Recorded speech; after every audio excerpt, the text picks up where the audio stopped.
Hey guys, I'm Haja here and welcome to Wonder Pets and Aquariums. Guys, Ciclet Aquariumல எப்படி வந்து plants set பண்ணனும், அப்படி plants set பண்ணீங்கன்னா decoration எப்படி set பண்ணனும்ன்றது பத்தின ஐடியா தான் இது. ஃபர்ஸ்ட் ஆஃப் ஆல் சிக்லெட்ஸை பொறுத்தவரையும் நீங்க வந்து சிக்லெட்ஸை ஃபுல் பிளான்ட் அக்வாரியம்ல வைக்க முடியாது. பட் ஆனால் செமி பிளான்டட் அக்வாரியம்ல வைக்கலாம். செமி பிளான்டட் அக்வாரியம் பொறுத்தவரையும் நீங்க பிளான்ட்ஸை சூஸ் பண்ணும்போது எந்தெந்த பிளான்ட்ஸ்க்குலாம் வந்து CO2 நெசசரி இல்லையோ, அதாவது CO2 இல்லாம என்னென்ன பிளான்ட்ஸ்லாம் வந்து சர்வே ஆகுமோ அந்த மாதிரி பிளான்ட்ஸ் தான் நீங்க வைக்கணும். ஸோ அந்த மாதிரி பிளான்ட்ஸை பத்தி நான் ஆல்ரெடி ஒரு டாப் 5 வீடியோ போட்டிருக்கேன். பார்க்காதவங்க டிஸ்கிரிப்ஷன் லிங்க் இருக்கு, பார்த்து தெரிஞ்சுக்கோங்க. ஸோ இப்போ நீங்க சிக்லெட் அக்வாரியம்ல எப்படி நீங்க பிளான்ட்ஸ் வைக்கணும் அப்படின்னா, சிக்லெட் அக்வாரியம் பொறுத்தவரையும் பிளான்ட்ஸ் வந்து ஒரு சைடு இருக்கணும். இப்போ நீங்க பாக்குற டேங்க்ல பாத்தீங்கன்னா பிளான்ட்ஸ் வந்து லெஃப்ட் சைடு ஃபுல்லா பிளான்ட்ஸ் இருக்கும், ரைட் சைடுல பாத்தீங்கன்னா டெக்கரேஷன் இருக்கும். ஸோ சிக்லெட் அக்வாரியம் பொறுத்தவரையும் நீங்க வந்து மிடில் அப்புறம் பேக்ரவுண்ட் மட்டும் நீங்க பிளான்ட்ஸ் வச்சு கவர் பண்ணா போதும். ஃப்ரண்ட்ல நீங்க பிளான்ட்ஸ் வைக்க கூடாது. ஏன் அப்படின்னா யூசுவலா வந்து டெக்கரேஷன் இருக்கிற சைட்ஸ் வந்து மோஸ்ட்லி ஃபிஷஸ் இருக்காது, பிளான்ட்ஸ் இருக்கிற சைட்ஸ் தான் ஃபிஷஸ் இருக்கும். ஏன்னா அந்த சைட்ல தான் வந்து ஸ்விம் பண்றதுக்கு இடம் இருக்கும். நீங்க டெக்கரேஷன் வச்சிருந்தீங்க அப்படின்னா அந்த டெக்கரேஷன்ல வந்து ஹோல்ஸோ இல்ல வந்து ஹைடிங் ஸ்பேசஸோ இருந்துச்சு அப்படின்னா அதர் சிக்லெட்ஸ் வந்து அதை கவர் பண்ணி அதை வந்து டெரிட்டரி ஆக்கி வச்சிருக்கோம். அதனால வந்து மோஸ்ட் சிக்லெட்ஸ் பாத்தீங்கன்னா வந்து ஓப்பன் ஸ்பேஸ் எங்க இருக்கோ, அதாவது பிளான்ட்ஸ் எங்க இருக்கோ அங்க தான் வந்து ஸ்விம் பண்ணும். யூசுவலா நீங்க சிக்லெட்ஸ்க்கு வந்து ராக்கி செட்டப் வைக்கிறீங்க இல்லையா, அந்த ராக்கி செட்டப் கூடவே நீங்க வந்து இந்த மாதிரி கிரீன் பிளான்ட்ஸ் வச்சீங்க அப்படின்னா அதோட அக்ரஷன் கொஞ்சம் குறையறதுக்கு சான்ஸ் இருக்கு.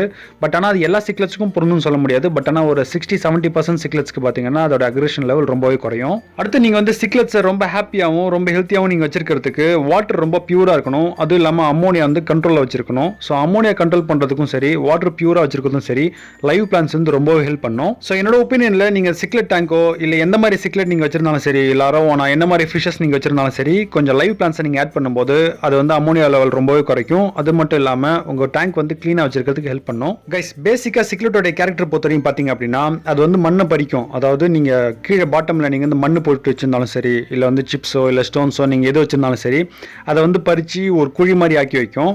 யூசுவலா பாத்தீங்கன்னா டெக்கரேஷன்ஸ் நீங்க எங்க அதிகமா வச்சிருக்கீங்களோ அதுக்கு பக்கத்துல தான் இந்த மாதிரி பண்ணும். ஸோ இந்த மாதிரி பண்ணும்போது நீங்க ஸ்பேருக்கு இன்னொரு டெக்கரேஷன் ஸ்டோன் நீங்க வச்சிருக்கணும். அந்த ஸ்டோனை வந்து அது பறிக்கிற இடத்துல நீங்க அந்த கல்லை வச்சிடணும். அப்படி வச்சிட்டீங்க அப்படின்னா அது மேலும் பறிச்சுக்கிட்டே போவாது. புரியுதுங்களா? நீங்க வந்து ஒன்ஸ் அந்த இடத்த அதை பறிக்க ஆரம்பிச்சிருச்சு அப்படின்னா நீங்கள் அந்த இடத்த அடைச்சிட்டாலும் அது வேறு இடத்துல போய் பறிக்கும். ஸோ அந்த இடத்த அதை வச்சுக்கணும் அப்படின்னா அது வந்து எங்கே பறிச்சதோ அங்கே ஸ்டோன் வச்சுட்டிங்க அப்படின்னா அந்த இடத்த விட்டு அது வெளியே போகாது. அதுவும் இல்லாமல் நீங்கள் ஸ்டோன் வச்சதுனால அங்கே வந்து மண் நிரம்பிடுச்சு அப்படின்னா அந்த ஸ்டோனை தவிர்த்து அது எங்கேயும் வெளியே போகாது.